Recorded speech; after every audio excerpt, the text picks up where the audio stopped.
மரித்தவரே ஸ்தோத்திரம் என்று இந்த புதிய நாளினை நாம் தொடங்குவோம். 1 கொரிந்தியர் 15ஆம் அதிகாரம் 3வது வசனம் சொல்லுகிறது, நான் அடைந்ததும் உங்களுக்கு பிரதானமாக ஒப்புவித்ததும் என்னவென்றால், கிறிஸ்துவானவர் வேத வாக்கியின்படி நமது பாவங்களுக்காக மரித்து என்று சொல்லி அங்கே வாசிக்கிறோம். அவர் மரிக்காவிட்டால் நமக்கு பாவ மன்னிப்பு இல்லை. ஆகவே இங்கே நம்முடைய ரட்சிப்பு கிறிஸ்துவின் மரணத்தினாலும் அவருடைய உயிர்த்தெழுதினாலுமே ஸ்தாபிக்கப்பட்டிருக்கிறது.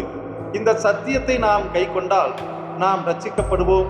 நாம் இந்த சத்தியத்தை நம்முடைய இருதயத்தில் பற்றி கொள்ள வேண்டும். கிறிஸ்துவின் மரணத்தையும் அவருடைய உயிர்த்தெழுதலையும் நாம் தொடர்ந்து விசுவாசிக்க வேண்டும். இதை விசுவாசிக்க வல்லமை உள்ளவர் என்பதையும் நம்முடைய விசுவாசம் விருத்தியாக வேண்டும் என்று சொல்லி நாம் இந்த காலை வேளையில் கர்த்தர் தாமே நம்மை ஆசீர்வதிப்பாராக. ஆமென்.